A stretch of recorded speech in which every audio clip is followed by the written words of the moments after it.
Welcome back to the next big pod, episode 99. Alex is joining us today. He's managed to bring himself away from his gear, and he sounds quite clear-headed, so we might get some decent stuff out of Alex tonight. We've got Macho and Brian. Brian wants to start off. He's got a little speech prepared because he's upset a few people close to him over the weekend, obviously with the Frampton fight falling through. Brian said some things that he regrets, so he just wants to apologise to a few people now, I think. So I just hand it over to Brian. No, but what it was basically, like, we were getting a bit, we were all getting a bit of a laugh and a joke, like I thought. Like just what was happening on like Friday with the weigh-ins and stuff like that, and I didn't know that the fight had fell through. Like, until I went, I can't remember what I was doing. I think I was like working, so I didn't know that it fell through. And by the time I come on, I went into the WhatsApp chat and like we all just fucking conspired to like just go in there and start trolling people. I just went on and like tweeted something, but it got a bit fucking heated. Like after I tweeted that, basically what I was getting at, it was like it wasn't people that I knew and like go to boxing that I was like kind of tweeting about. It's basically the people that were buying tickets that had never been to a show before. They're just basically jumping on the Frampton bandwagon, and it was doing people out of tickets. But I specifically have got a fucking couple of people in mind. I don't want to say it, but the likes of fucking Matt and all that, and Andy and Tommy and all that. I wasn't at them shows all the time, and I wasn't slagging people for like fucking a fight falling through, their name losing their money and all that, being out at Belfast. What I thought though was, I thought that people were being a bit contradictory with regards to the weight. As a Hearn fighter, you could have guaranteed like all the people for Ireland or the Frampton fans and that would have been getting that fucking hell yes. They would have been getting on top of it and all that and absolutely celebrating. You know for a fact they've all done it with the likes of like Paul Smith, or like when the Smiths come in and all of a sudden the weight's been changed because they're saying it's no for a belt, but they were using the exact same excuses. So I thought it was a bit of a contradiction, and I'm not two-faced. I might be a lot of things, but I'm not two-faced when it comes to that. As soon as like all this shit was happening, people were tweeting me, what are you going to say about it? What are you going to say like about Frampton if this was here? And like, it's credit to me. Because like I'm friendly, like not friendly with them, but like, I go to fights and things like that, and I speak to them when I see them. Well, I still fucking said my piece. So I thought it was just a wee bit hypocritical and two-faced for them. But the thing is, like, I don't get why I fucking burn my bridges here. Like basically, like fucking like the amount of people that I've shot on, like Barry McGuigan kind of took me in as one of his own, didn't he? Like he always speaks to me when he sees me at fights. Carl's basically got me sorted with tickets before. He spoke to me through DMs. He's like signed programs for me. He's like done stuff like when I was like my sister was doing a charity. He basically sent stuff to me like to the auction for the charity, which was nice. He's all in like see when we were in Vegas. He got us like into the VIP bit with like you all fucked off somewhere, like away with pops to fucking buy M&Ms or something like that. So he gets into the VIP bit with the BBC and all that work. So well, this is the sort of fucking things I've done. Like with Belfast, like it's probably the place I've been made most feel welcome. And it's basically the best nights that I've had, like boxing wise. Like I've been to like kind of like fucking Vegas boxing. I've been doing England. I've been to Ireland and that. And like basically Belfast, probably the best places I've had. Like probably the best experience I had was like maybe the Kiko Martinez rematch. Like I go over there. Barry Jones came and met up with us for the first time, and everybody fucking knows how much I love Barry Jones. He came up to me, the fight was fucking minted. The atmosphere, I was down the front ringside. And then we met up with Barry Jones right after it. We walked back, me, Mark, Barry, and a couple of other people, like walked back to the hotel for the arena. And then we got to the hotel, and that's where like Frampton and that were like staying. And we fucking partied with Bunsey and Rolling, Barry, loads of fucking cunts. What a fucking night it was. It was absolutely epic. So there isn't many places that I can basically go to like watch boxing anymore because of the amount of shit talking I've done to boxers. I basically don't want fucking Belfast to be added to that list. But on Twitter all the time, I fucking seem to be arguing with people non-stop. Cunts fucking give me death threats sometimes when I'm on Facebook. It's like stupid debates with casuals. People fucking rubbing you up the wrong way, vice versa. And it's just basically, it gets to the point where like it feels as if you can't go to like fights because of the amount of arguing that you're doing. Even at the point where like Friday night, I've basically lost like a good mate and Mark McFarlane over this because he fucking lost the absolute shit. I was like tweeting personally. I didn't think I was doing that bad. I thought he knew coming for, but like, he didn't like it. We're not speaking anymore. So basically, I'll cut to the chase. This is a once in a lifetime thing that's going to happen here. So people are probably going to like clip this fucking video and like post it on like Twitter and shit like that. But I wholeheartedly would like to like apologise to absolutely fucking nobody. This is the next big pod, and we will do what the fuck we like. See if people don't like what we tweet on there, just fucking block us and get to fuck. Next big pod was started all basically because it was a noise up to another podcast and it ripped the piss out of people. And this is what we fucking do. If people don't like it, that is what it is. We're fucking hated. Everybody in the podcast is hated, but we're fucking rated. Get to fuck with all this bullshit, the amount of shit I cost. I don't give a fuck. I'll go to fucking Vegas. I'll go to other fucking shows. This is what it is. This is next big pod, and you tell you if Belfast Island have got a problem with it, they can fucking suck my balls. Ireland is full of fucking casuals, so fuck the lot of yous. Yes. Well, that wasn't what we was expecting. Nothing. You'll do fucking nothing. What do you actually make of that? Next big pod said so. What do you actually make of the whole fight falling through? Because you see people putting on Twitter that Carl's resigned from Cyclone. He's not a director anymore. Him and Barry aren't getting along. So is there any truth to this, or is it just Carl fucked the weight and then the shower took someone's soul and is now going on to fight Gary Russell Jr. for the WBC title? Fucking shower, man. I don't believe that for a fucking minute. I don't know. It looks as if he gets It's a difficult one, isn't it? Because everyone slipped over in the shower at one point in their life. But you put your hands out, don't you? You don't fall flat on your face. And that's literally like bang on his nose and hit his chin.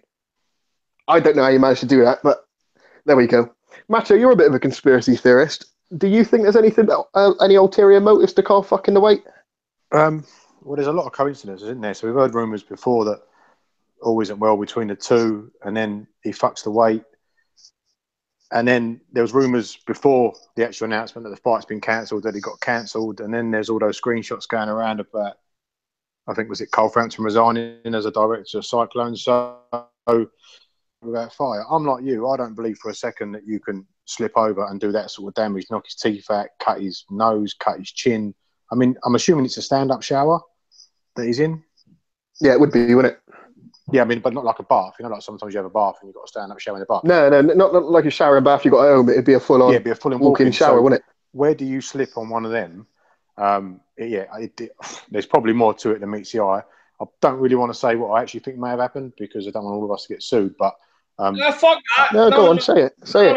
Well, no, because write it down and let Brian say it. No, it's just completely unsubstantiated. I've got no fucking evidence at all. But yeah, I think there's more to this than there's absolutely more to this than meets the eye. There just has to be. I don't see how you can do that kind of damage. I mean, how do you slip up in a standing shower? I mean, what do you hit?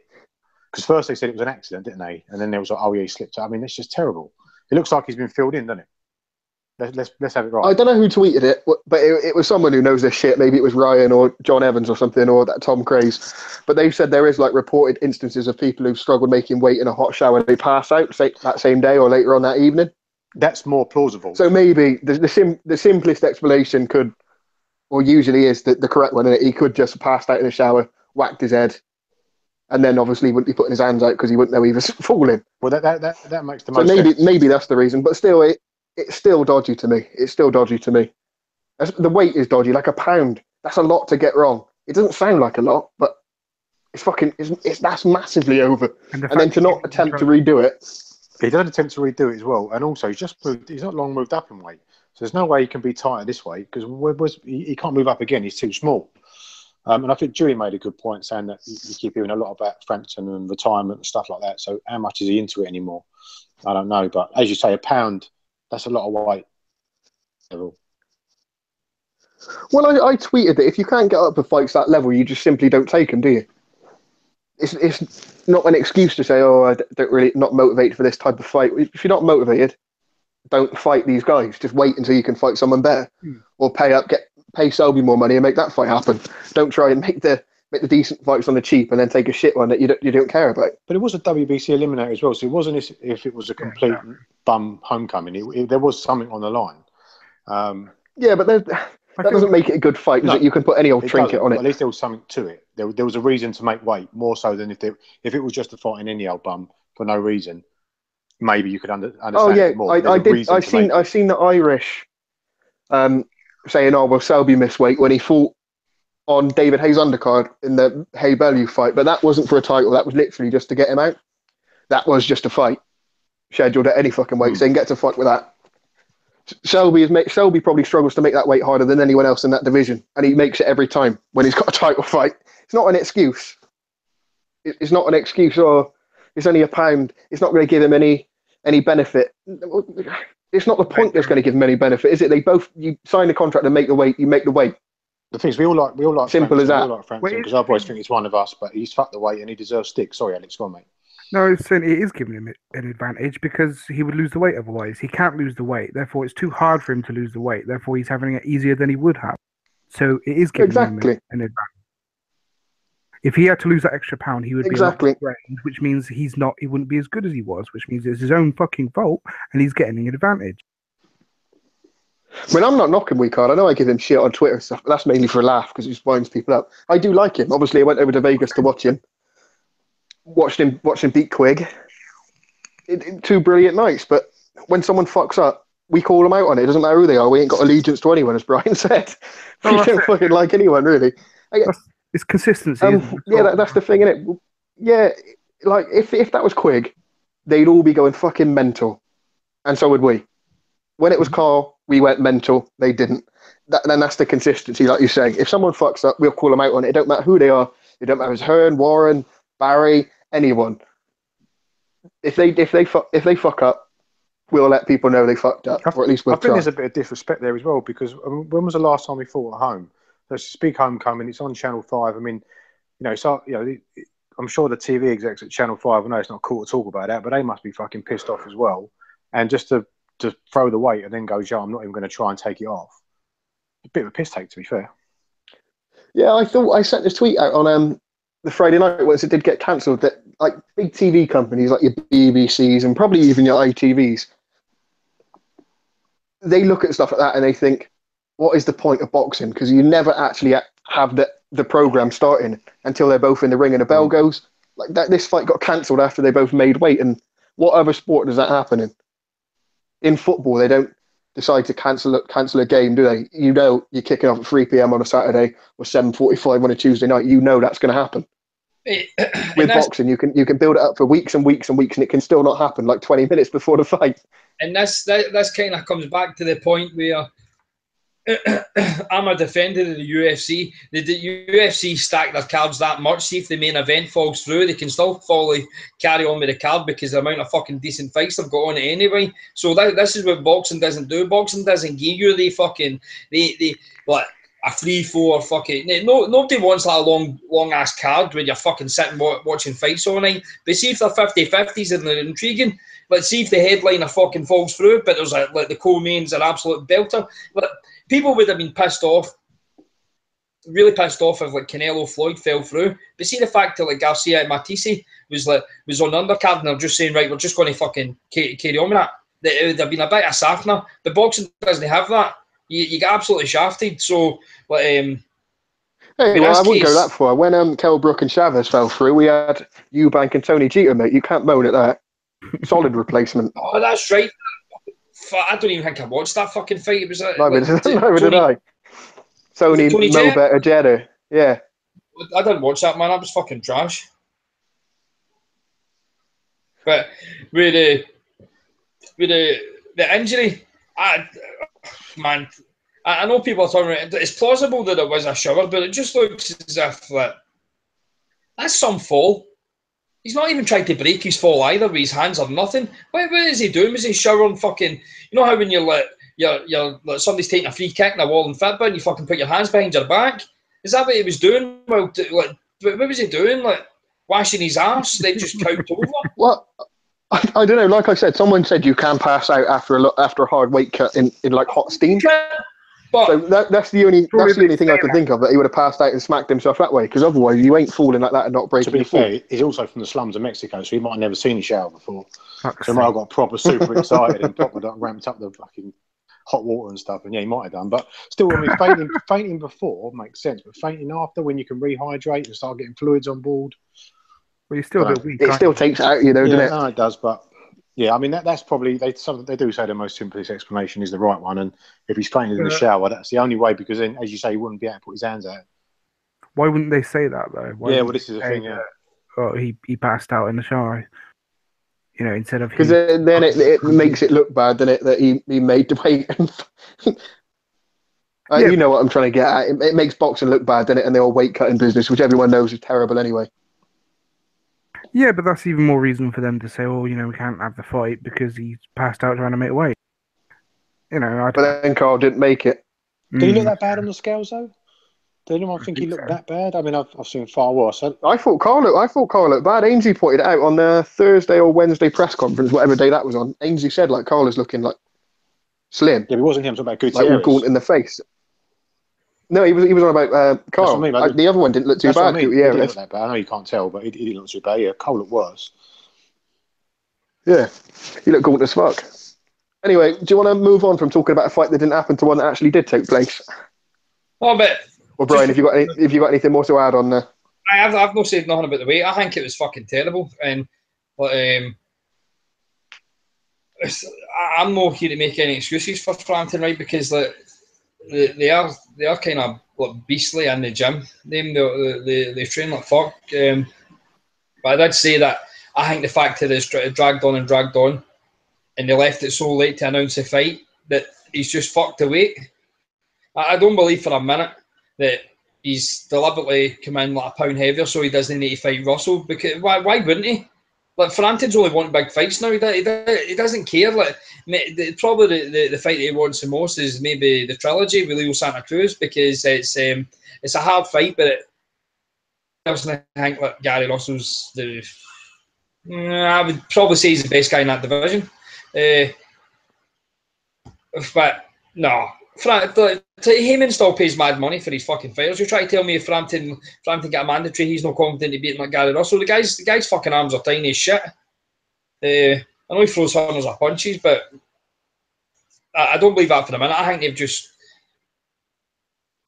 fucked the weight badly because of the amount of shit they were going through, because they were supposed to fight at Windsor and that fell through because Windsor Park. I can't remember the ins and outs of the story, but aye, they've just left it so late. I don't. Maybe Carl wasn't.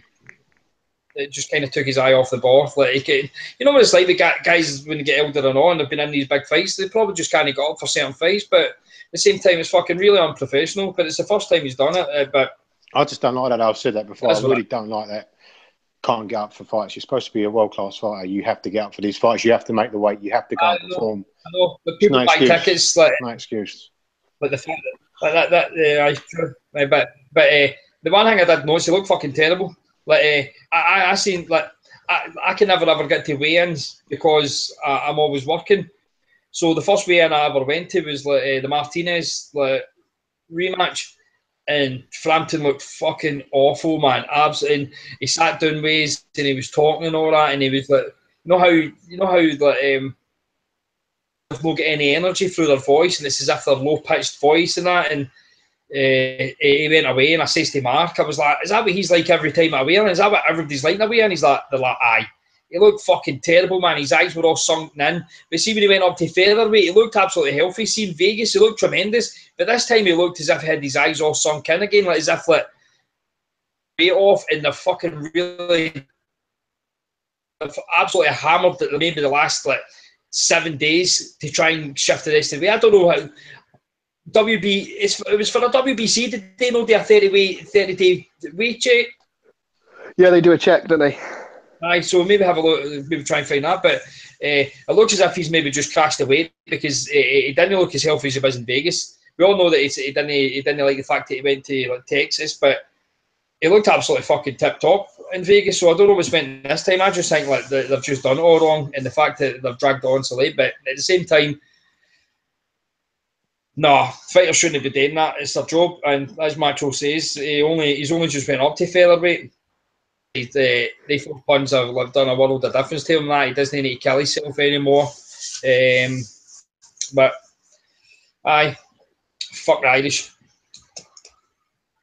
Sorry, just before in Vegas, when he entered the ring, wasn't he £138 or something on the night of the fight? I see. I didn't really have a problem with that because like with the IBF. But I know it wasn't for IBF. But IBF, you come in like £10 heavier, right? And you know everybody's normally going to do that. So if it was IBF, he'd have come in at 136. He came in at 138, which just was a bit more. Maybe that's a bit much because he's only a featherweight. But you know guys are going to fucking balloon up at least 10 pounds to try and get that advantage. So see when people say he came in too heavy, that was that really. See, even though he's like he's not like height wise, there's nothing on him, man. He's just fucking pure muscle, and he's broad, and he's a wee stocky guy. So he probably needs that weight. Yeah, but that gives you an indication of what he's sort of boiling down in the last few days, the last week into the weigh-in. So if he's cutting off £12, that's quite a lot of weight to shift off. If you're just doing it through saunas and cutting out all the moisture in your body, that's a lot. So he might even be tight at 126, you know. I might have to do that the last week before Vegas and just fucking go without fluids and everything, just to cut down. Then they drink a bottle of red wine or something, bodybuilders, to make their skin tight as fuck or something. Just to get into fucking my jeans. I need to just fucking cut it off. Wear like all my jeans. Anyway, 2 days. Just let's move on to Fuck you. Sorry, carry on about your jeans that you want to fit into. Everyone wants to hear about that. There you go.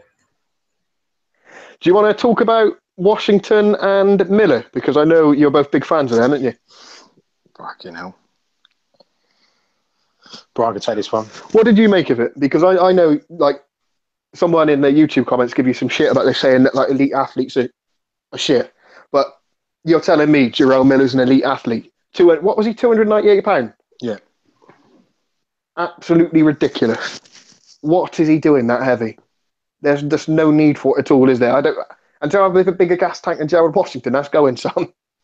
He didn't look that fat though, as bizarre as it sounds. I didn't appreciate. So I only seen him once, and I thought Miller was absolutely terrible, and I still think he kind of is. But I didn't appreciate just what a fucking unit the geezer is. You could tell within 10 seconds that Washington was going to be fucked, and he just had nothing for him. He's an absolute tank. I did not realise how fucking big he was. But yeah, why he needs to be £298, I don't know. But he didn't look like flabby, did he? He's not fat. Fucking unit. He's just wide as fuck. His like shoulders are massive. You can fucking eat a fucking 5-course dinner off him. He's like Lewis Ortiz with an extra £50 on top of him, isn't he? Like that sort of build. Yeah, but even Ortiz looks a bit chubby and flabby. Like Miller, I guess. Oh, I guess. But he's just like wide all over, isn't he? His legs built like an old-fashioned wardrobe, and he like a big oak wardrobe. Yeah. What do you make of him, Alex? Do you think there's anything to work with there, or do you just think he's a big lump and he's going to get as far as a big lump can? I've only seen him like twice, and it's just he's got a very strange work rate, which is, again, surprising considering the size of him. But, the size of him and the way he looks and his work rate suggests, drugs. But I don't know. I mean, heavyweight's really shit at the moment, apart from like the top 5, isn't it? And you got like the top 5, you've got the top 2, which is like Femi and Vlad, and Ortiz as well, I guess, if you want to go for elite heavyweights. And then you've got you know, the Parkers, not Parkers, Parker. Dave Allen. Yeah, Dave Allen, obviously. Wilder, Jennings, Paddy McCourt. Pulev. Yeah, Well, here's one for you then. Molina, Day Happers. Let's say Brian Jennings, sort of gatekeeper level, yeah. If you're not going to beat Brian Jennings, you ain't going to go on to win a title. Let's say Brian Jennings is that level. Do you say Big Baby Miller beats Jennings? No. I mean, he's a lot fucking bigger, isn't he? A lot heavier. He's bigger, but I think Jennings is really, you know, quite fast, isn't he, for the weight, obviously. He'd just be too quick for him. Yeah. I think he'd be zooming about, and he wouldn't gas like fucking Washington did. He'd just be able to keep on his feet and pick him off, I think, if he didn't get overwhelmed and chinned. There's a lot of really good shit fights at heavyweight, because I haven't seen that many now. I'd be interested to watch them again. There's some good fights. There's some really fights that are shit, but will be entertaining to watch and funny. So let's hope they get. It's not even funny. It's just competitive. Yeah. Even if they're not like Floyd Mayweather and Canelo going at it like two elite talents, it doesn't matter as long as the fight's competitive. I don't really care what level it is. MV White would be a good fun fight. I wouldn't mind that. I think he beats White. I mean, no one's high on White, are they? Except like a matchroom spasdics. But I think Miller beats White. I mean, I think a lot of people have made the comparison that he's just a bigger Derek Chisora. I don't think he's as skilled as Chisora. I'm not saying Chisora's I'm not skilled, but I think Chisora's got more to him. The way sort of he fights and barrels in and just, you know, he's a big fucker. And yeah, I just think that he's very limited, but he can sort of barrel in and have a go. And he does give it a go, fair enough, and it's entertaining, but he's not going to beat the elites, is he?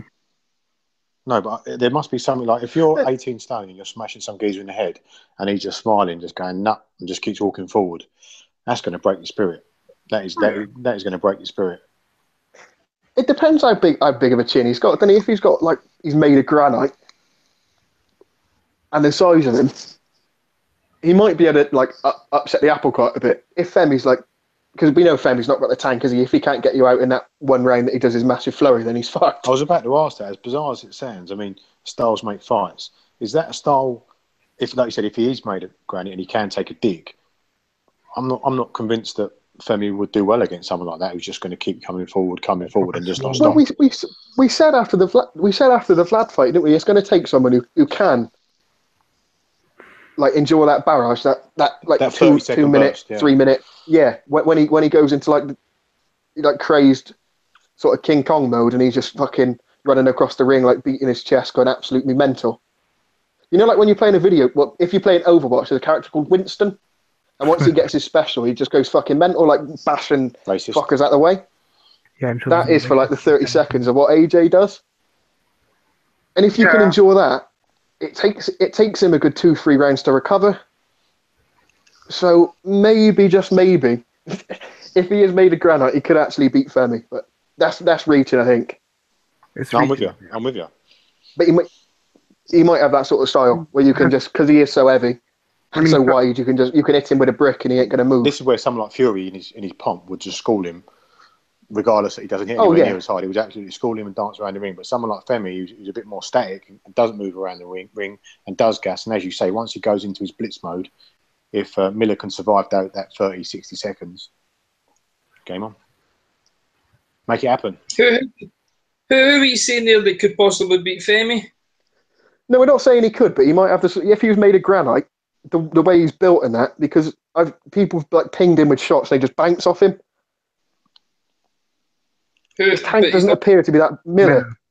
He's not fought any cunt that can punch. No, we're not saying he has. We're just spitballing here. But perhaps it's going to take a style like that. Miller's absolutely fucking garbage. We're not doubting we said that. Yeah, we're not doubting that. We're just saying if he like is in spite of that, has he got the style? If he is legit made of stone, we think that's the style could cause Femi trouble. Femi would kick his cunt in. Femi got up half his fucking arse and he was all over the fucking shop against the biggest puncher in the division and was still able to fucking ride it. Yeah, but Miller's not just going to stand off him for 3 or 4 rounds, is he? But because he can't fucking do anything else, big fat bastard. Like, get his cunt kicked in. You know I fucking hate Femi, but Femi kicks his. I tell you, man, Ortiz beats fucking Miller and all. I don't doubt that, but Ortiz is going to move and box, and he's not just going to be there to be bowled over. Whereas Femi is quite static, as Alex said. Once Femi blows his load, and then 30 seconds, he's fucked. He's breathing heavy, doesn't move his head. If someone can just endure that and not be bothered by it at all, and then come at him, Femi's fucked, man. Head on his chest. Yeah. I'm not saying Miller can do it, but it's going to be like a big lump, big sack of shite like that that's going to give him problems. It's not going to be someone like Vlad, or I don't even think Ortiz can beat him either. It's going to be someone who's really shit and just built a granite. I honestly cannot believe he's not fat for being 300 pund. Yeah, we just said that. It is fucking weird, man. It's juicing, mate. It's juicing. No, but he has got the build of like a kind of Brock Lesnar into it, where he's no defined, he's no totally cut in, he's just a big monster. And he's not even that tall, man. He must be about 6'2" or something. Fuck knows how he's carrying that frame. Tall, he's tall. He's like 6'5", isn't he? I think he's that tall. No, Boxer's got him as 6'4", so you can usually take a few inches off that, can you? It's like when if a bird asks you your dick size, and then you give it there's a subtract 2 in it. No one's truthful about it.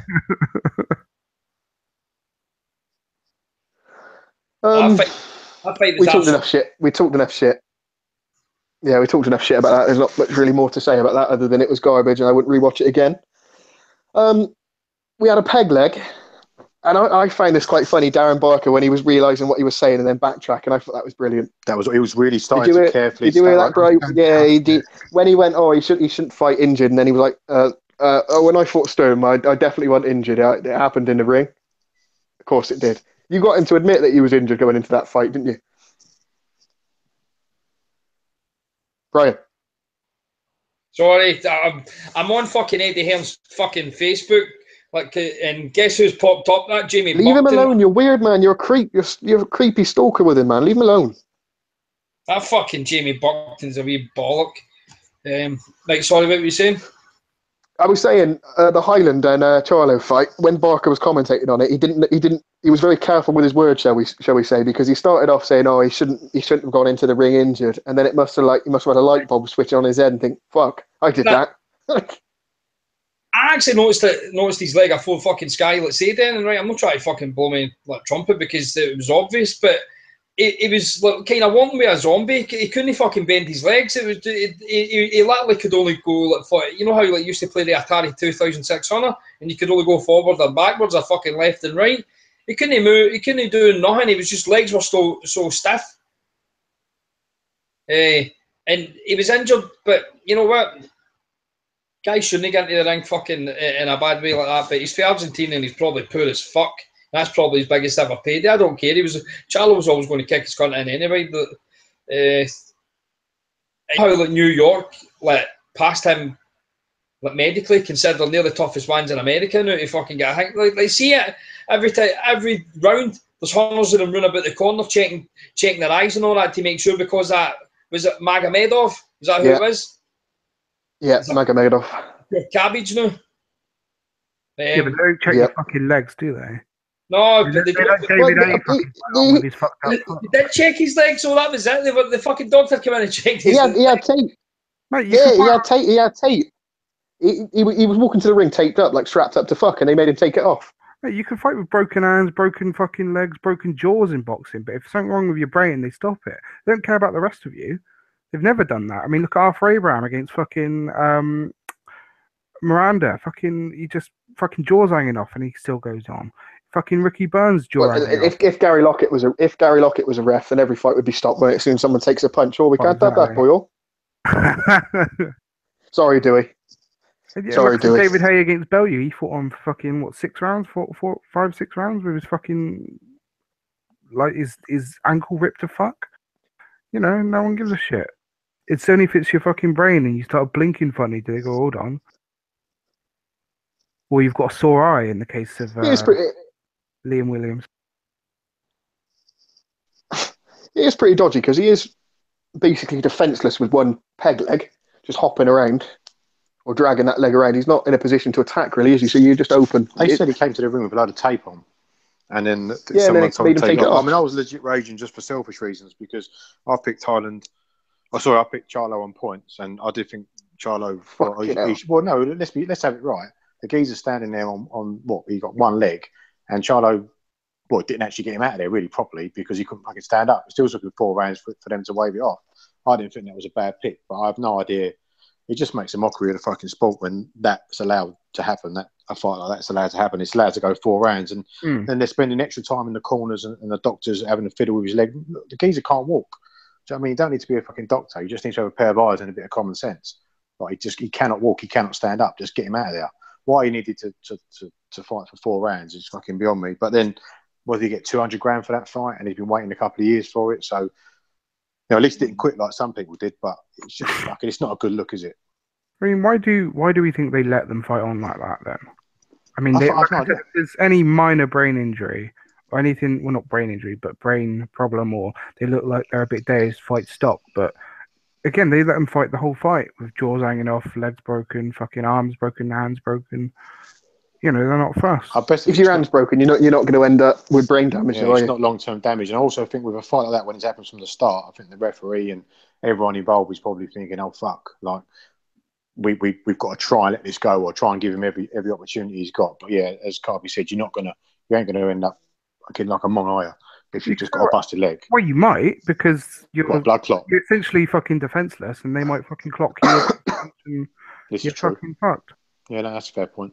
You got you got one hand, one leg. You're going to take more of a beating, aren't you? Who do you think he's going to fight for the WBC then? Because once Canelo beats Golovkin, Golovkin's obviously going to retire. So who's going to get that vacant shot? Do you reckon it'll be Danny Jacobs and Charlo? I wouldn't mind seeing that. Sorry, Cobb, is that right that he's not paying the sanctioning fees for the WBC? No, he's not fighting for Golovkin's WBC. Because I thought he was massively in bed with the Mexicans and the Solomon and all that. What have I missed? What's the beef? They stripped him, didn't No. They tried enforcing the... Well, they didn't try enforcing it. They mandated Golovkin to fight him because Golovkin had the silver belt. They said, you've got 4 days to come up with a deal. And Canelo went, all right, fuck you, and just dumped the belt, didn't he? Yeah. Because it would have been like a 55-45 split or something. Not that I care about what they get earned, because I don't. But obviously Canelo, by rights, does probably deserve more of a purse, even though he's... I don't know. I don't want to say anything, because it just makes people go mad, innit, about Canelo and Golovkin, but if you're going to hand on heart say that Golovkin deserves a bigger purse as 45%, then I'd probably disagree with you. Fucking crippled up. Fuck off. So yeah, that's why he's not fighting for the WBC match, because they tried enforcing him to take a still the lion's share of the purse, but a lot smaller than what he probably thinks he's worth. Thank you. But anyway, I digress. Who do you think he's going to have to fight for that then once Canelo beats Golovkin? What? I can tell you now. Once Canelo... I wouldn't be surprised if Canelo fucking refusing to fight for the WBC belt on the... in case the WBC He's not fighting for it. No, he's only doing the IBF. No, I wouldn't be surprised if deliberately doing that. Not because it actually... mandate Golovkin. I wouldn't be surprised if he's done that because he knows that he would have to fight Charlo down the line, and I don't think Canelo wants any party fucking boxers like them anymore. Any part of them, because I think Charlo would fuck Canelo up. And I like Charlo's attitude. It just basically seems to be that like the Mikey Garcia fucking attitude, isn't it? The only way I'm going to get paid is if I take big fights, so fucking give me the big fights. And and what's he done? He's deliberately went and got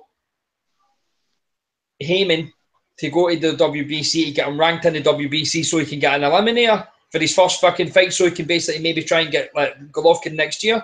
Because I don't think Golovkin will move up next year because he's got Saunders. Then he'll definitely have the IBF mandatory and then he'll have the WBC. So I think he might need to fight 3 times next year, and that's what you're wanting. Imagine Golovkin fucking Charlo. There's another split promotional. Charlo's got a bit of attitude about him. That fucking Golovkin's a born bastard, man. I don't even find that funny anymore. These fucking mad shitey English is like seeing you listen to him English. Good fat, yeah, superstar. Canelo, yeah. Fuck up, bastard. Learn some fucking English. You fucking cunt. You've been out here for ages now. Do you think he'll retire by next year though, or by the end of next year?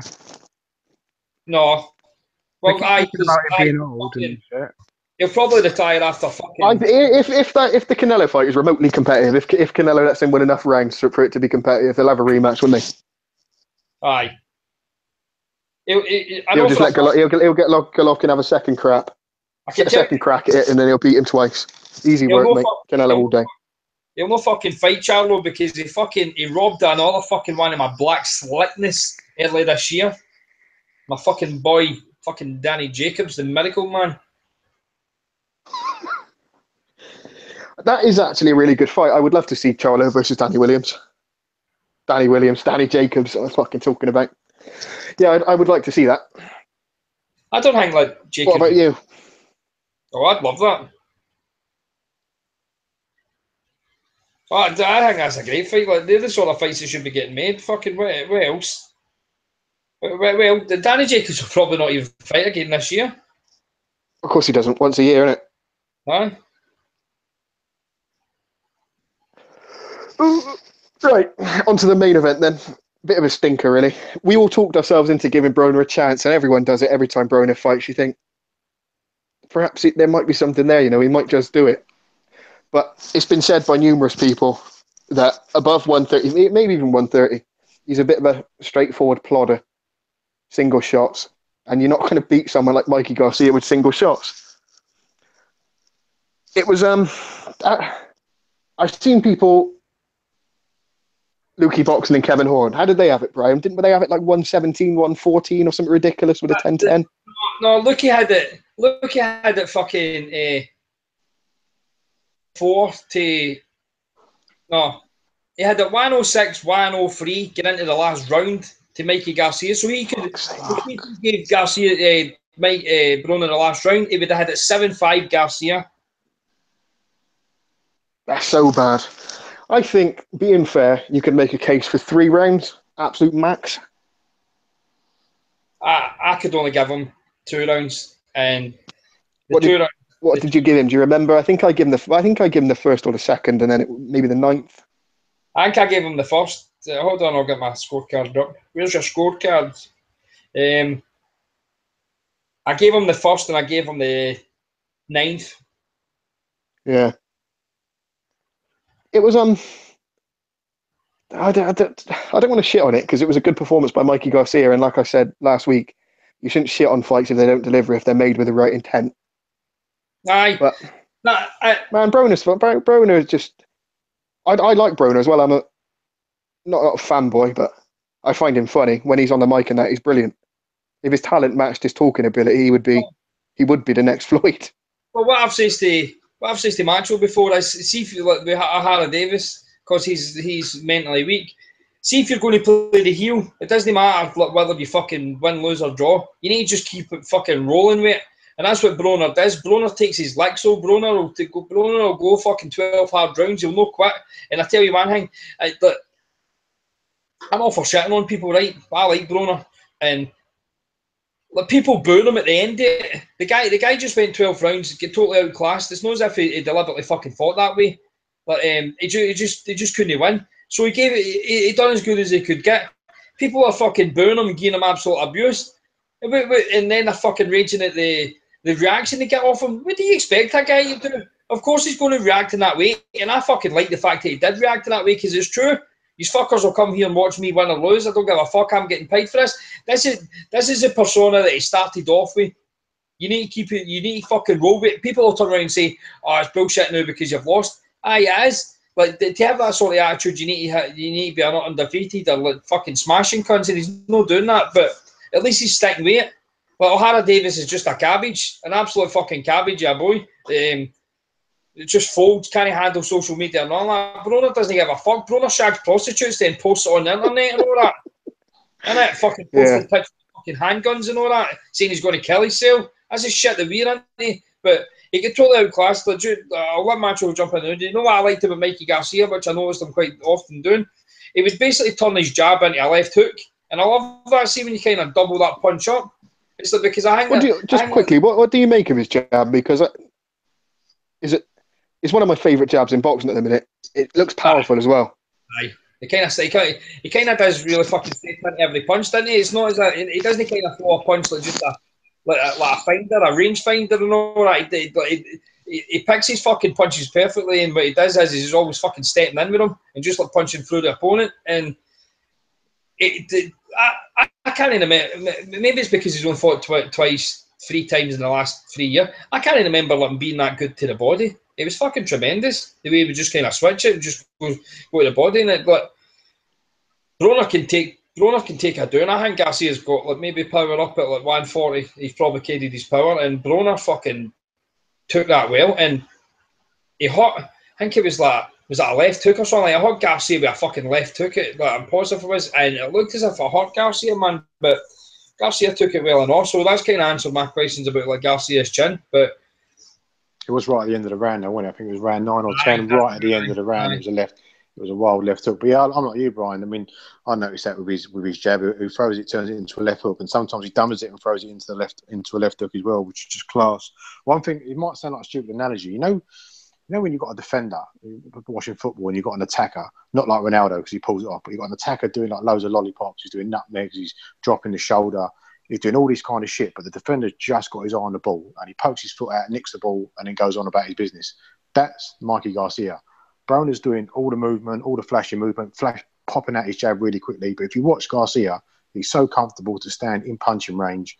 He stands there, he does not take his eyes off his opponent at all. And it's very, very little movements with him. He's so comfortable, just little parrying, little blocks, little head movement. And you know what? It kind of reminds me a little bit of Badu Jack. He's got more punch output, but he's fundamentally sound as fuck. He doesn't waste any punches. Every bit of movement he makes is not wasted. And he's just there. He's right in front of you. And when you're standing in punching range, and there's nothing you can do to just his eyes. If you watch him, his eyes just, even when he's rolling and ducking, his eyes are fixed firmly on like Broner's head. I thought he was class. He really, really was class, and that's a perfect fight because for his team in terms of like the first fight at 140, because Broner, he's not going to do a lot, is he? I mean, he's got a nice jab, but he should throw the backhand with it, because when he does, because it is quick and it is snappy, but he just doesn't do enough. Broner doesn't do enough. Rapid, see, when he threw punches, they were really quick, but a lot of the time, Garcia was maybe just kind of stepping back off him or like fucking putting his high guard up, and everyone was just hitting his gloves and that. Garcia's balance and footwork and just where he's in the ring at all times. He never gets flustered. He never looks bothered.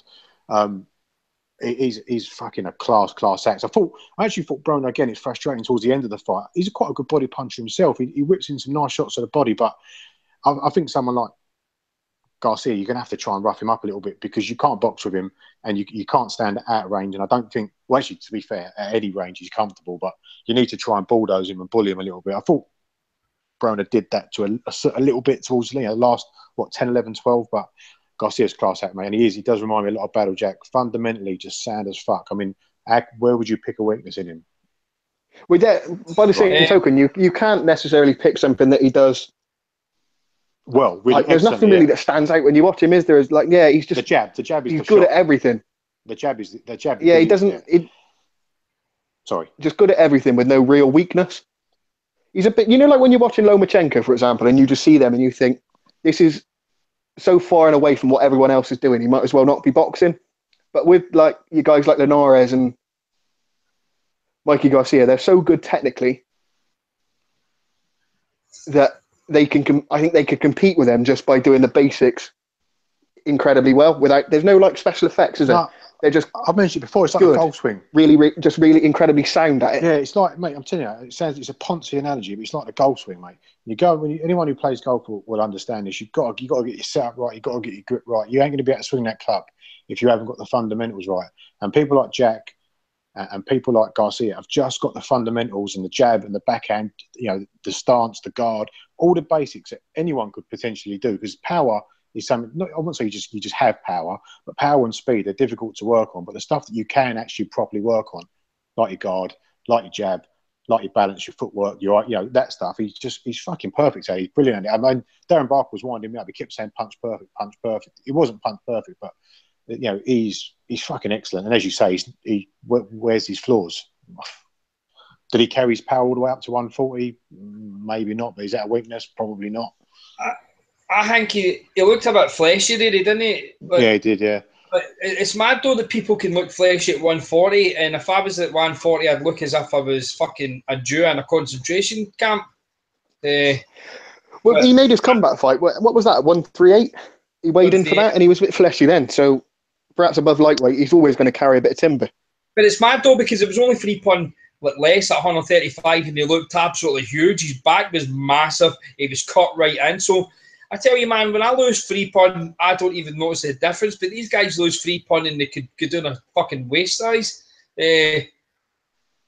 But I said that yesterday. I don't want to see the Crawford fight. I think Crawford's way too much for him, man. Crawford's massive. He's really fucking like. Crawford's not a guy that's going to like. I wouldn't say Crawford's like a counter puncher where he's going to kind of pick his punches. He's just going to come right at Garcia, and he's a big bastard. He's a bad bastard as well, not just big. And he's a horrible, spiteful bastard. Like against Diaz when he was just tapping him on the head. It's things like that. I just think, fucking hell. I'd like Crawford to unify. Like the undisputed, like maybe here another fight, go up to like welterweight, fight the winner of fucking Pacquiao like match, right? And have that belt and like have a fucking few fights up at welterweight, and then 2019 fight Spence, who Spence at that point have smashed Thurman, so it'll be for all the fucking marbles in 2019. And we're going to Vegas for that then. Oh sweet baby, 2 black fucking slicksters. Oh, I was born. What do you see Garcia doing then? Do you see him dropping back down to 135 or staying at 140? If I was Garcia, I would be telling WBC to get that fucking fight with Linares mandated for after Campbell. Just tell him, look, make him have a choice. If he wants that bent diamond belt, you need to fucking fight me after Campbell. I mean, I heard the Boxing Rancher pod this morning, and he says that the only reason that the Campbell fight's happening now is because. Like he wanted like Oscar wanted a fight for like Linares, and they weren't approving the opponents that they were wanting, so they had to fast track the Campbell fight because they were going to have that in the UK, like next year. So I don't like see that's with like Rigo and all, like Rigo, but then I get pissed off with the fact that you're always fucking calling people out, you're always wanting fights, but you're never doing nothing to do it. Go onto your fucking the organisations and force these fights. Tell them that you want your mandatory. Tell them you want quick. It's the exact same with Mikey Garcia. You're saying that you'll only get back down to 135 for like the likes of Linares or like Lomachenko. I think Crawford's too big for Mikey Garcia. I think Mikey Garcia is too big for Lomachenko, regardless of how good it is. But that Crawford fight's great, man. I mean, because Crawford, he's got the rage, isn't he? When someone hits him, he gets all raged up. And he goes steaming in. So that's a great fight. I don't know. That could just be an absolute slugfest. I know, as silly as it sounds, but that's that. Like Crawford's one of these fucking like guys that the way he reacts to taking a punch is by just fucking attacking himself. Like but I wouldn't mind seeing Garcia be Robert Easter Jr. Robert Easter Jr. is a fucking massive cunt for 135, and the two of them are Garcia is a free agent. I noticed that was nothing to do with Schaefer in the weekend either. Even Schaefer's no get his like clause in him. I don't know who was like promoting like Garcia last night. Was it DeBella? It was one of the two. It was Mayweather Promotions in association with DeBella, wasn't it, or something along them lines? But it's all Heyman at the end of the day, and it doesn't matter whose name's on the panel is. Heyman's running the show. When is the Crawford and Dongo fight? Because it feels like everyone around those weights. Not next week, the week after. That's quite a good thing, because it feels like everyone's just hanging around to see if Crawford wins and then just vacates, and then there's going to be a mad scramble for all these vacant belts. How good is it at the minute? Between like 135 and 147, we got so many good fighters that a few of them could go up. Maybe some of them could come down, or they could meet in the middle. You got Linares, 135, Easter, even Shabakov's there. I like Shabakov. I thought he'd probably beat Easter at 140. You've got Crawford. You could call Ndongo a legit player. He holds 2 belts. Beat Ricky Burns. 147, you've got Spence, Thurman. I would say Brook, but nah. It's just great at the minute. Like you always used to say, Bri, didn't you, that boxing shit when you ain't got no elite Americans, and they're cropping up all over the place now. I'm fucking telling you, it's gospel truth. People don't like it, but because Americans are pure arrogant bastards. But you need an absolute elite for the fucking for the boxing just to revolve room. You know what it is? American I don't say pay-per-view fighter, but I'll just use that as an example. A fucking elite American pay-per-view fighter is the sun, and everyone's just fucking rotating, isn't it? That's what it is. So we've got Andre Ward now, pound for pound number one. He's never going to fucking fight again, man. Elite. Oh, don't get me started with him, man. I fucking hate him, man. I wouldn't mind if he died the same way his dad died. So, Garcia, give me Garcia, Robert Easter Jr. It's not a fucking hard fight to make because the two of them are on Showtime. Well, that side of the pond. Divide. So Brian, I want to see the Linares fight more than anything else. Yeah, that really gives me a chubby. That one. Yeah, that is a good fight. Is there money? I know we shouldn't talk about money and stuff, but how far is Garcia away from being a proper like a pay-per-view fighter? And is there the funds to make Easter Jr. and Garcia? I don't think that MD Heyman is going to be a pay-per-view fighter because that's just no. They're not promoted enough for it to go on pay-per-view. But so none of it. The only one in the pay-per-view business is HBO. ESPN said they're not really going to do it. Showtime haven't done it for anyone since. The only person since Mayweather Pacquiao, and they're doing it again for Mayweather. The pay-per-view, like for Heyman's stable, is Wilder when he fights Joshua. That is the only one that will be pay-per-view, and that's more to do with fucking Joshua, I suppose. But it can be made. What did Garcia get paid? Someone bring up Dan Raphael's tweet and see what he got paid on the weekend. $1 million. They both got $1 million each. Yeah, see, he's not getting paid mental money. That's doable. I mean, I'm just on my Wikipedia now. Like, just this is totally off topic. Have Denny's ever seen that Tommy Lauren? That man, no. Fucking American conservative bird. That's only like. Oh, man, seriously, she's fucking stunning. She does make a lot of good points, but she's a mad fucking Trump fan. Man, she is fucking stunning. I'll send you a picture. Anyway, carry on. What was we talking about? Garcia.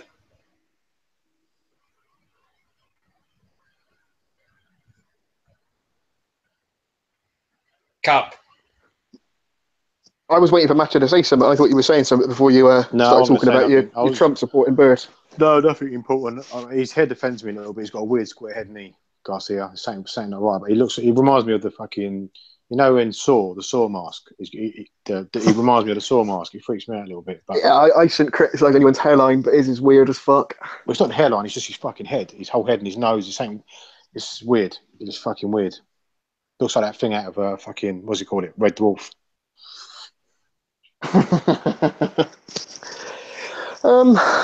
Did any other fights take place this weekend? I don't think they did they? I didn't watch anything else anyway. No, doesn't look like it. We got Lomachenko and marriaga on the weekend. We covered this briefly a few weeks back, didn't we? About people moaning about it, but I actually don't think it's that bad a fight. Listen, if you would have given me the choices of what Lomachenko could have fought, I'd never pick marriaga in a million years, but as it's happening, it's not that bad. There's worse fights we've seen, and marriaga will give it a go. He's not going to quit like Walters. The reason this fight's happening is because of that wee fucking spit bastard Salido. It's Brian's weekly rant about Salido. He is a prick, man. That's 750k. He could have retired from his Uber for life. Fucking 720 grand he was offered, and he's never getting that fucking money again. Does he hang? But I don't give a fuck if it's about 10 years' time that this fight happens, man. I just want to see Lomachenko put him in a fucking grave. I hate him. I fucking hate him. Cunt. But Marriaga's decent. I like Marriaga, man. Like that. I need to go back through my fights that I've watched this year. Well, maybe fucking Femi Vlad, man. That was really good. But Marriaga Valdez was fucking outstanding. He was winning that. Nah, I had it 7-5, but like with Oscar Valdez getting the knockdown as the well. judges had that really wide though, didn't they? I'm sure they did. Aye, I remember rightly.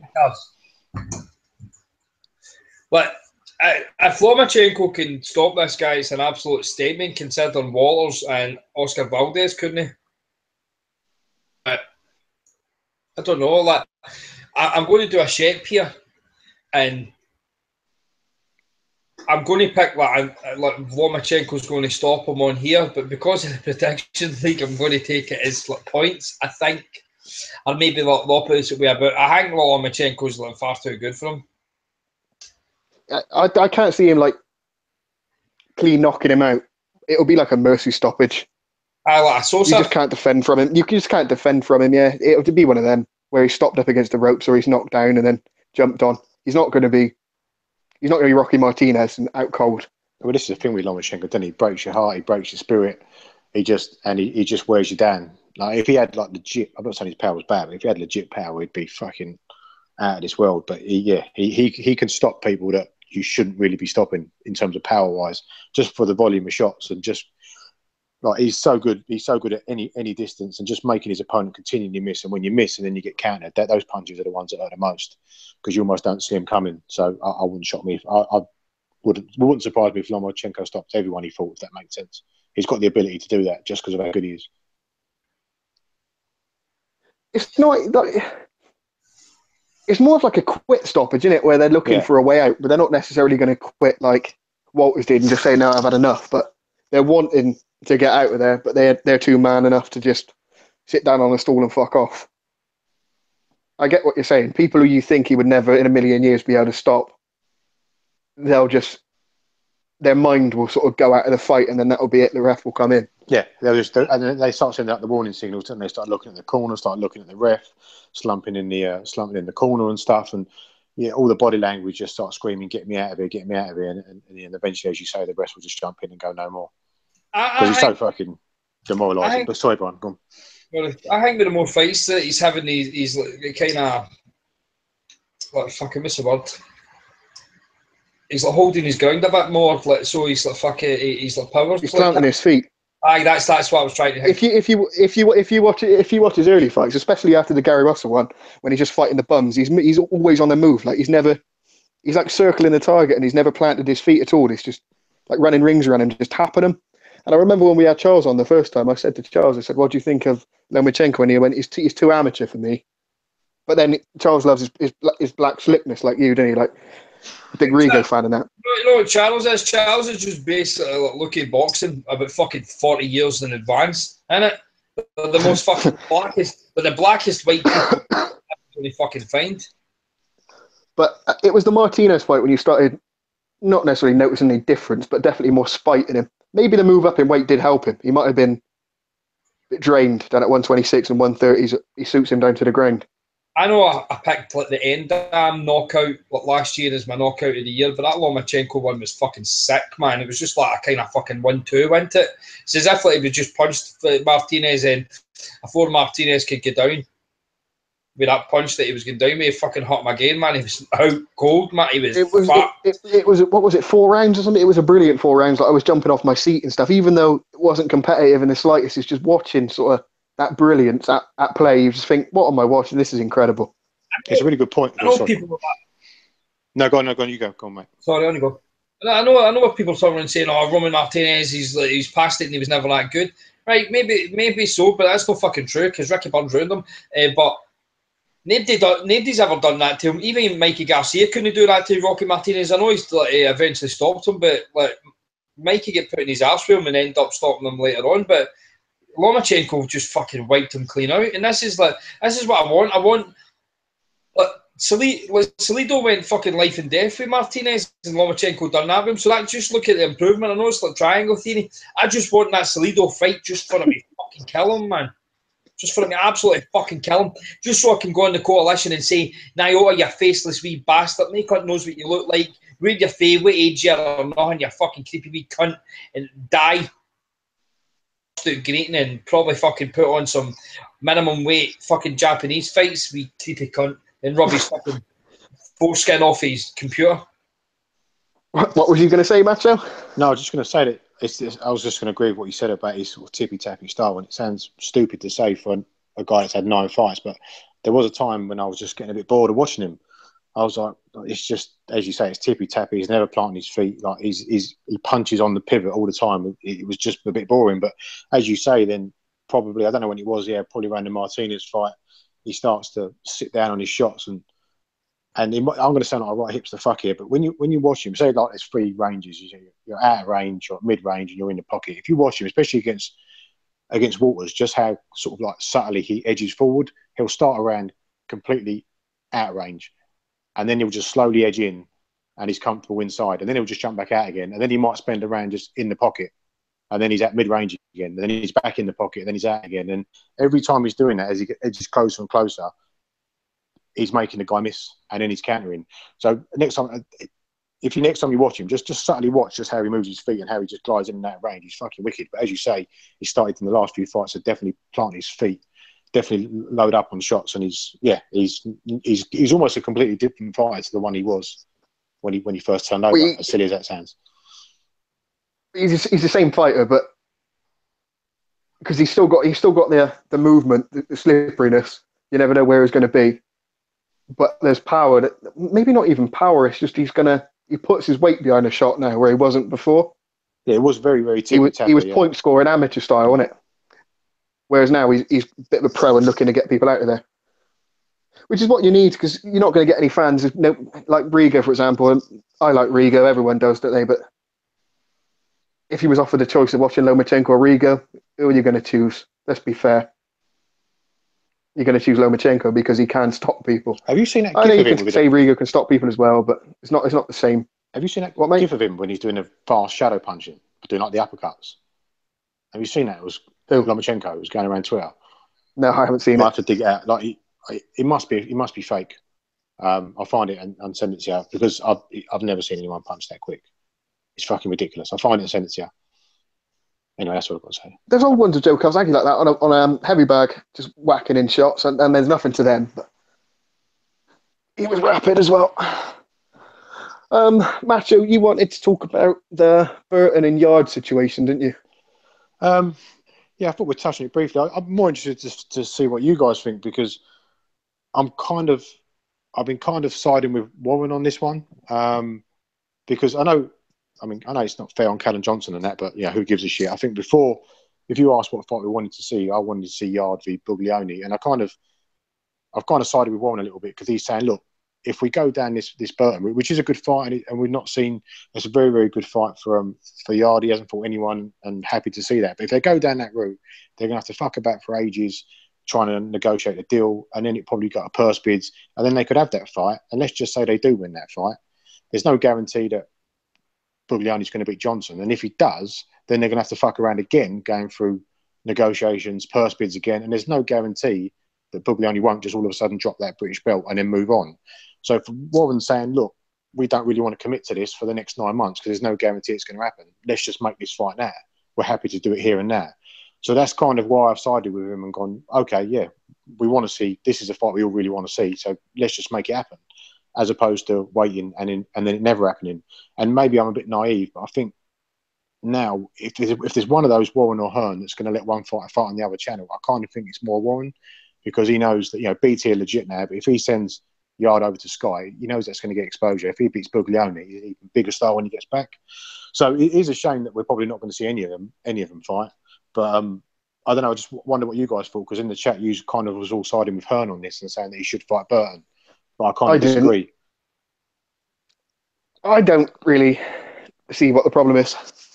No. I'm with you on this. If Frank just outright said, "Oh, we're not ready for it," then that's a duck. But Frank's tried to bypass the Burton fight to make a harder fight in Buglioni. What's the problem with that? Yeah, no, I don't get it either. Just get it done. What's the issue? And if Buglioni has got any ambitions of fighting for a world title, which he shouldn't be thinking of, but obviously he will be, because Earn will be in his ear saying, "Oh, if we manoeuvre you here, we get your world title shot." If he beats Yard, which they think he does, he gets quite a high ranking with the WBO. So it's a win-win for him. Barry Hearn, funny enough, if he was, when Warren's saying about he's got, 8th with the WBO, whatever he is, and then all of a sudden now Eddie Hearn cares about the British after saying he don't care about the British, but he's like, "No, we're British champ, why we're going to give it up." Then you've got Barry Hearn saying, justifying the reason that Skeet don't want to fight, that the reason that Egerton don't want to fight Skeet is because Egerton's high ranked. So it's like, well, which one is it? Because you can't say, "Oh, he's high ranked, so we're not fighting Skeet," but yet Yard's high ranked than Buglioni, and they don't want to do that. So I just think like those two need to get together in a room. So I kind of feel, I know they've made fights before, but very low level. If they just make one fight, and whether they make one fight with a rematch clause, they just make one fight. I kind of think that hopefully then the next time it'll be like, right, say that Warren sends Yard over to Sky. Next time they want to make a fight, it should be, well, we sent one to you, you send one to us. Because there's a lot of good fights there, and we just can't have another scenario like Crawler Flanagan. because that's just fucking outrageous. And these two need to start working together. Need to start making these fights. And I'm with you. He's trying to make a good fight, and I love the fact that Warren's just lobbing around 25 grand bonuses like they're going out of fashion. Like Warren on the War Park is fucking beautiful to watch. I just love it. But yeah, this is a fight that I don't see why it shouldn't get made. I'd like to know what Brian thinks about it. Obviously, the Buglioni fight's a better fight, but at the same time, he's been mandated to fight Callum Johnson. So if the only way that he's going to get the Buglioni fight is to fight fucking who's the? He's got to fight Burton. Yard would have to fight Burton, and Callum Johnson fights Buglioni. Right, so what's the problem? It's obviously fucking clear that the Buglioni fight's not going to happen. So why don't you just fucking fight Burton then? But what's the point? What are you going to get out of Burton? Because if, as he says, like it's going to take. If he does that, we're looking at 9 months, maybe longer, before we see Buglioni be Yard, and there's no guarantee that in 6 months' time Buglioni won't just drop that title anyway and go and fight like fucking, I don't know, Nathan Cleverly or something. So then they've committed to that. They want to fight Buglioni. They don't care about the British. They want to fight Buglioni because that's the best fight that can be made. If they commit to this route of fighting Burton, there's no guarantee that the Buglioni fight will happen. So yeah, it's a good development fight, but it's almost you're not doing anything, are you? You're not going anywhere. I don't believe any promoter. Not fucking. Oh no, of course. I was going to say this. Like Frank Warren on his Twitter with all them tweets and that. You take all that with a pinch of salt in it because they all lie. You can tell they're lying because their mouth's moving. Yeah, you've got to set your flag somewhere, haven't you? You've got to set your flag somewhere. As fans, we don't have any allegiance. We don't have any allegiance to anyone. But I think in terms of this scenario, you have to put your flag down somewhere and go, right, this is what I think is the right thing to do. I'm massively siding with Warren here. Well, I don't think it's a duck. Let's put it that way. Right. Well, I'll tell you. I think it's a duck. Mainly because I believe that Frank Warren doesn't want the Burton fight because he's not confident his guy wins. So he's just doing the usual fucking thing that Eddie Hearn will do and just put an offer in for another fucking fight that he fine well knows is not going to happen anyway. I don't believe this offer was real. I don't stick up for Eddie Hearn, but fight fucking Burton. Take the guy out. Like this Yard's meant to be like this fucking massive like puncher, this great prospect. Burton's not great, but like I said in the chat, I don't think Warren's confident he beats Burton. So it's like a case that, you know how Hearn isn't confident like his guy fighting somebody, so he'd rather get him a world title fight so he could get smashed in that. I think this is basically like he's not confident he can beat Burton, but he would rather maybe just fucking chance his luck against Buglioni, who was losing to Burton until they just fucking put That's a fair point. I've seen people say that because whenever you see people that are just knocking people out, you always wonder that what happens if they fight someone that can take their power, or what happens if they fight someone that can avoid their power, or worse still, what happens if they fight someone who can do both. So, and Burton, I think, is quite a decent amateur. So I've seen a lot of people say that, and that's a valid point, that they don't fancy that fight and they'd rather go straight for Buglioni. But any which way, we're not going to get any of them, but I'd rather just see Yard go straight in with Buglioni. And you said it, Brian, like how much fun was the interpromotional fight with Taylor and Davis? I mean, it was fucking great. So let's just do it again. Let's have another good fight. Plenty of chat between the fighters, plenty of chat between the promoters. We know it'll be a good fight as well because Buglioni ain't really in boring fights because he can't defend for shit. So let's just fucking make it happen. Why not? I'm not anti-politics and all that, but you like a bit of drama, and for like what a Warren and a Hearn guy to go and about each other. Like, we obviously know that Barry Hearn would be getting sent to that fight. Eddie Hearn doesn't turn up to fucking other people's shows. Really, I know he turned up to Glasgow, but I think he was super confident that O'Hara Davis was going to win. And then he gets shit pushed in. But I don't believe Frank Warren or Eddie Hearn. I believe that. But maybe Warren would want the Buglioni fight over the Burton fight, and we all know that Hearn's not going to fucking make that fight anyway, because it's more beneficial for Buglioni to beat Callum Johnson house fight. But fuck, you know what? Just never mind calling Hearn's bluff and just turning around and saying, well, we want a better fucking fight, so we'll give you this money and all that. Let's see, he's not going to do it. Just fucking take the Burton fight, wipe him out. That'll finish Burton's career. That'll be another guy. Who's the guy that lost not long ago in a 4-rounder? Oh, to Tyrone Booth, Marcus Morrison. Like Marcus Morrison, yeah.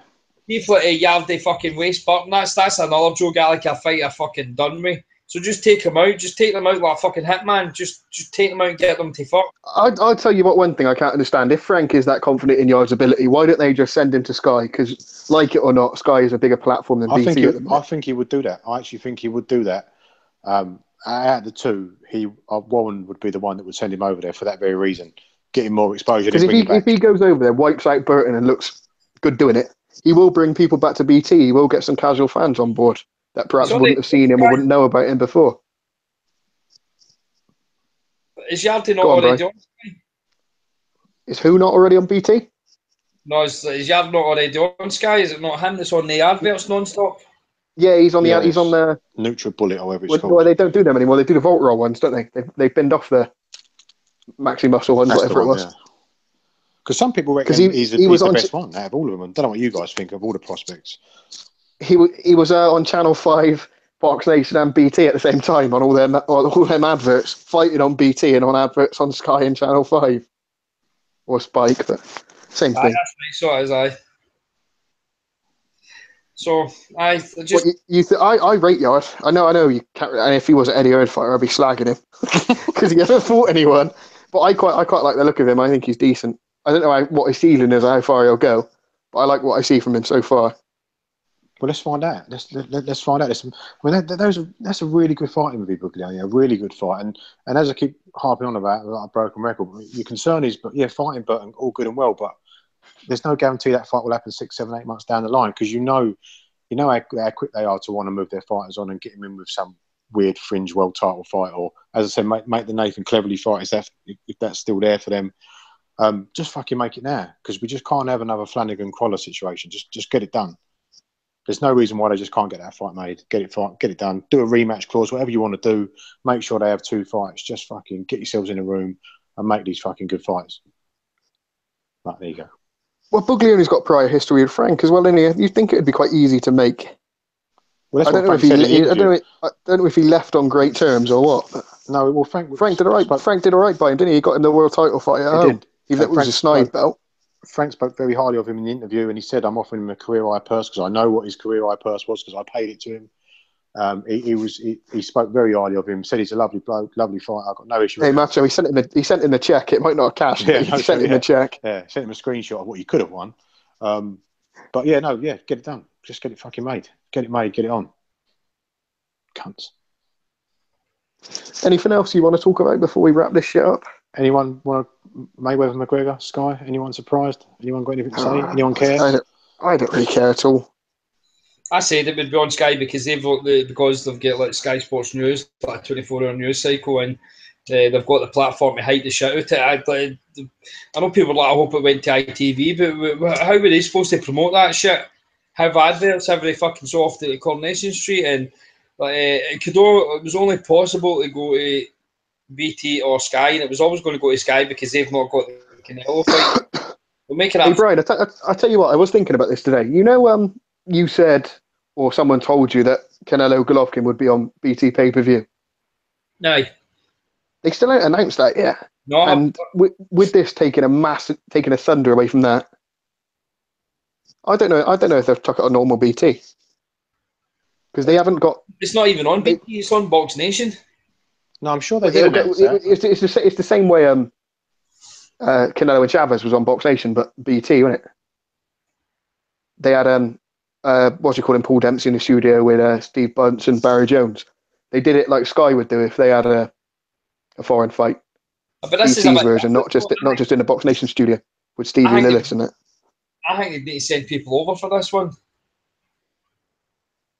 Yeah, but I can't see it being on pay-per-view now. They're leaving that very late. Are you sure they haven't announced it? Positive. I'm sure they did announce it as pay-per-view, and they've got a UK date running alongside it. Isn't the Billy Joe Saunders fight on the same? I don't know if they did. I might have completely missed it, but I'm sure. Maybe I'm wrong. Maybe someone in the chat. People in the chat will know. Ask the chat. Did they announce it was on pay-per-view? I'm sure they have announced it pay-per-view, and it's a dual UK card. He's on about like they'll fucking give you details. Of course they did, because then you get your money back for the month of Box Nation or something, don't you? That you got to pay on top. Of course they did. You are right. I think they've maybe maybe they've bought that fight and then no thought of the consequences and just thought panicked. I just panicked to just say fuck it, like BT at some point will buy this office. Maybe that could be it. But I don't know, because the thing is though, like for that to be pay-per-view, but BT haven't got like a pay-per-view model. They would have to use Sky Box Office. No, they've got their own channel, don't they? Remember that a few Christmases back? When Coogan was spending one day with her and then one day with Frank going in between, because Frank announced that he had a pay-per-view platform for Box Nation that you could order through the box office button. Aye, but it was Sky Box Office they're using. They have to use Sky Box Office. Yeah, it wasn't Sky Sports Box Office. It was Sky Box Office via Box Nation. Oh, I remember. Yeah, I remember, because that was the whole thing when you need to be with Sky to get on Sky Box Office. Well, there's the proof you don't, waving his emails around. Aye, basically. Aye. But the thing is, though, it means that Sky, when they promote fuck all, they would never ever have it on the news or fuck all that. So it's just a fucked up situation. Who fuck pay-per-view anyway? Just get on fucking BT and just fucking take a loss, Frank. You always take a loss anyway. You can't. Yeah, if it fucks up, just bankrupt yourself and start again for the 18th time. See, the only time that Walt Disney lose is when it takes some cunt to court. How much money do you think he's made over the years in court fees and damages being paid to him? He's fucking probably bought a fucking holiday home and all that, the amount of fucking money he's sued cunts. Because he's taken a fair bit off Paul Smith. He got money off recently? Ricky Burns. He's done someone very recently, hasn't he? Paul Smith and Ricky Burns. Eubank Jr. Yeah, Eubank Jr. 6 figure. He's got a box at Arsenal, hasn't he, Frank Warren? So every at the end of the season, he must think, right, who can we sue this year? Get that box paid for. Yeah, that box ain't cheap either. Right, anyway, lads, I'm going to shoot because I'm going to watch Game of Thrones. Right, that's us done anyway. Hope everyone dies. Hey, have you watched Game of Thrones yet? No. Did you watch it this morning? Oh, fuck that. I watched it. All about Dragon Glass, mate. Oh, it's fucking minted. Cersei kills every cunt. Oh, I fucking have. Oh, yeah, Lannisters. Right, wrap this up then. Peace. See you next week. That was classic. Cheers for that. Ta.